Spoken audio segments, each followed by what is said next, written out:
Good day, Lasallians. You are here listening at LCLS 97.1 The one, and only Talk of the Town. podcast station in the Philippines, LCLS 97.1, in the Philippines, LCLS 97.1, The Philippines, LCLS 97.1. in the Philippines, LCLS 97.1. In the Philippines, LCLS 97.1. The Voices. the voices Of the Lasallians para sa kinabukasan. Good morning, Lasallians! It is another beautiful day to look forward to. Today is May 28, 2021. I am DJ Steph. Hola, amigas, and I am your DJ Hermosa Arian Olaso. Hello, Lasallians. I am DJ Anna. Hello, kamusta everyone? I'm DJ Daniel. and I am your moderator for today, DJ Ari Acosta, and you are listening at LCLS 97.1, the voices of the Lasallians. LCLS 97.1, the voices of the Lasallians. LCLS 97.1, the voices of the Lasallians. LCLS 97.1, the voices of the Lasallians. LCLS 97.1, the Voices of the Lasallians.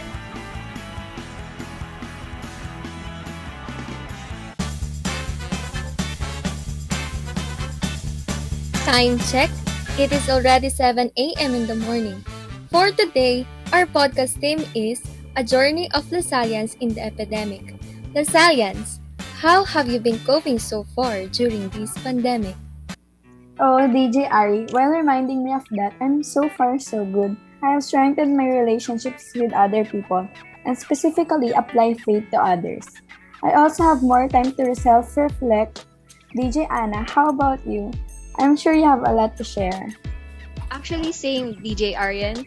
The pandemic gave me more time with my family since we usually have a hard time bringing everyone together because of school and work. I also have been working on myself, reflecting on things like my faith in God and the people around me. Oh, that's good to hear. I honestly feel that this epidemic tests the faith of all humanity. How about you, DJ Steph? Well, if you were to ask me, it has been such a roller coaster ride, not only for me and my family, but literally for the rest of the world. Although I'd have to agree that the quarantine gave me the opportunity to spend more time with my family and to reconnect my relationship with God. Since pretty much everything is uncertain right now, faith on the other hand allowed me to trust in the process that everything will get better at the end of the day. And how about we hear from you, DJ Daniel? Well, I've been working out my faith in this pandemic. I honestly feel misdirected towards what I have faith in and what I have not. So, yeah, that's it. Oh, I can see that we are all affected due to the spread of the virus, but we remember to hold on to have faith in God. So, after learning how our founder Saint John Baptist de La Salle defined the term faith, how would you define it yourself? Also, do you believe that we could still get through this global pandemic after so many COVID-19 surges? For me, I would define faith as a practice of liberation. It is a dialogue to be religious with other people, and it also applies to Lasallian core values. Of course, for our listeners who didn't know, there are three Lasallian core values: the spirit of faith, zeal for service, and communion in mission. Those three focuses on bridging faith and management practice. For me kasi, if you would apply faith or can apply faith to yourself, you can be a good example of influencing others to strengthen their faith response to crucial life issues. Because if you know, faith is an expression. It has this relevance on teaching us how to cope up with any fundamental issues, such as right now, this pandemic. Our faith is being tested or practiced how much we would go through or believe that we will overcome this.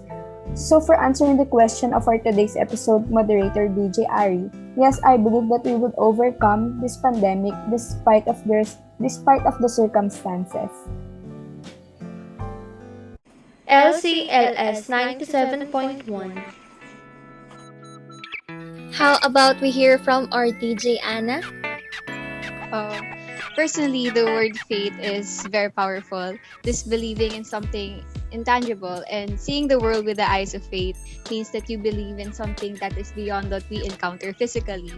Faith in God is one of the best examples of faith, especially now that we are in a pandemic.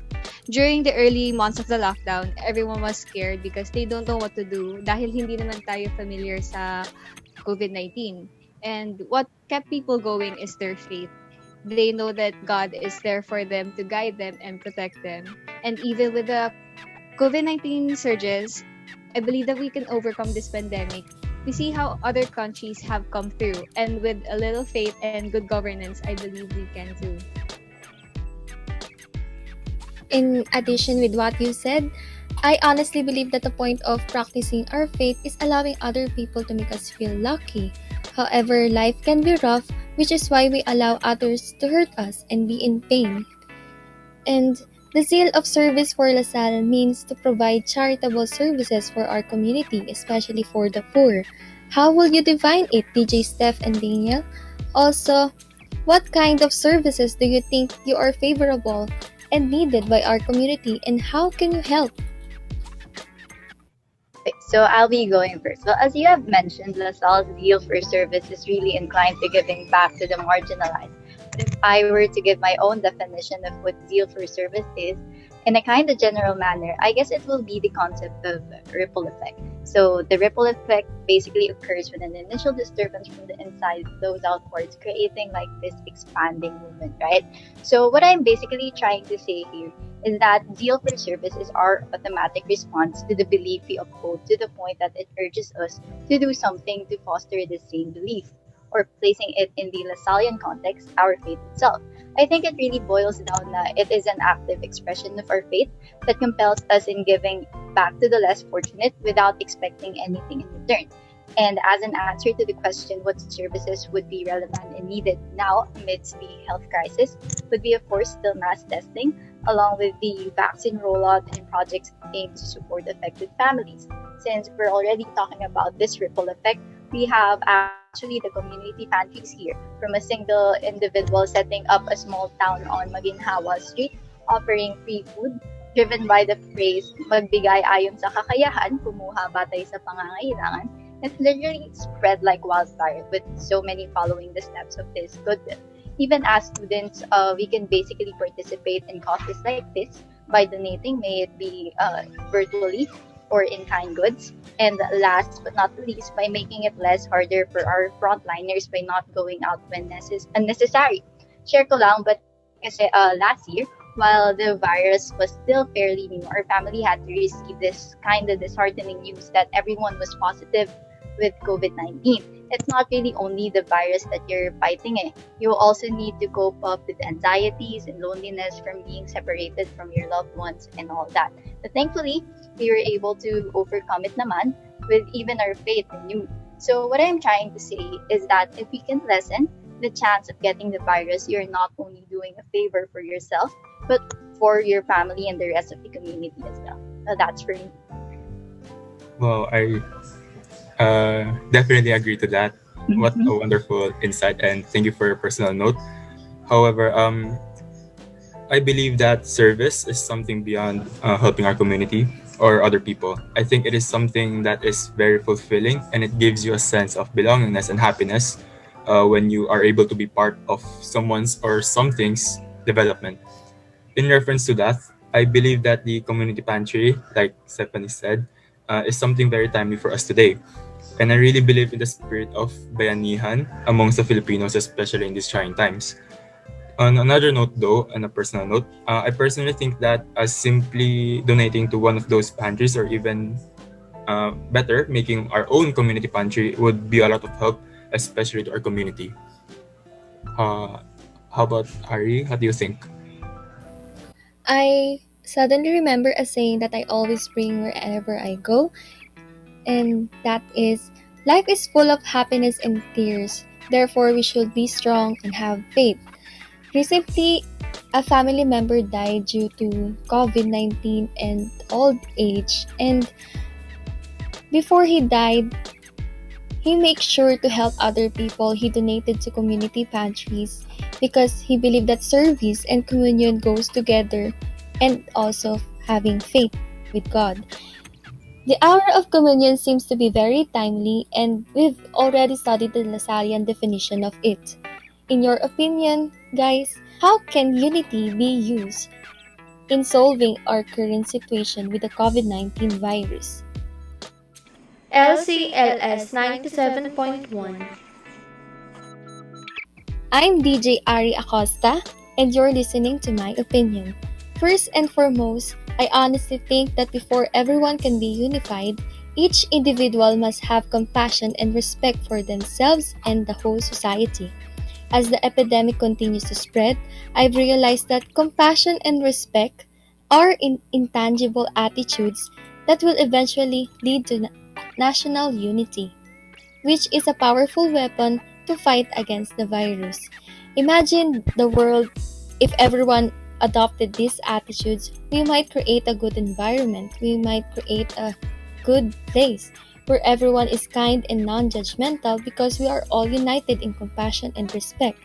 With unity in mind, we can seek the assistance of other organizations or groups whom we trusted, so the distribution and monitoring of the number of vaccines can be administered to everyone.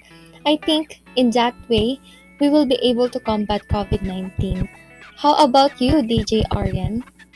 For me, there are different ways to help in our community for each person. So, for example, for students, they could make a social media campaign or non-profit organization making an advocacy, adults blogging about it on YouTube. That helps the government's action to have a common good, such as in vaccines, right? They could make a vaccination awareness out of it. There are many misconceptions about taking the vaccine, and people are hesitant to take it. So for me, that's a good example of helping our community in today's situation. And it's also easy because everything is done online. They could easily promote and share their insights. So I guess that's where unity comes from. When people can see your insights towards addressing the government's actions, people will really support each other. So I guess that's where unity will be seen. How about you, DJ Anna? LCLS 97.1. Being a Lasallian, it is important to be united with others in doing things that will benefit the greater. It reflects the teachings of our founder, Saint De La Salle, and how he inspires us Lasallians to follow his actions. We actually experience a lot of problems right now, not just the COVID-19, but also the lack of the lack of action of the government in response to the pandemic. This resulted to thousands of Filipinos who are already experiencing poverty cry for help. For example, bayanihan is a common practice of Filipinos, especially in time of need.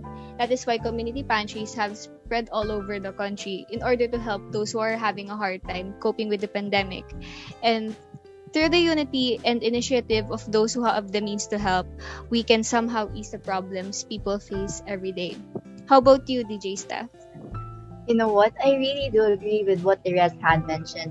As the coronavirus pandemic intensifies, stakeholders are racing against time to implement both preventions and solutions to flatten the curve. On the other hand, as citizens equally affected by the global virus, each of us has a role to play in overcoming this dilemma. Being united in following the health protocols such as wearing face masks, shields, applying disinfectants, social distancing, and avoiding going outside are some steps we can take in order to lessen the risk of getting the virus. But these may be deemed to be useless if only one or two people are following it. We need everyone's participation to really isolate the chances of spreading the virus. Aside from these, I also think we must practice solidarity in coming up with inclusive solutions to the implications that COVID-19 is imposing. I hope we are reminded that not only the health aspect is severely affected, we must also recognize the repercussions of this epidemic in the economical aspect, leaving workers unemployed, families in debt and hunger, and other implications that explicitly affect our livelihood and food.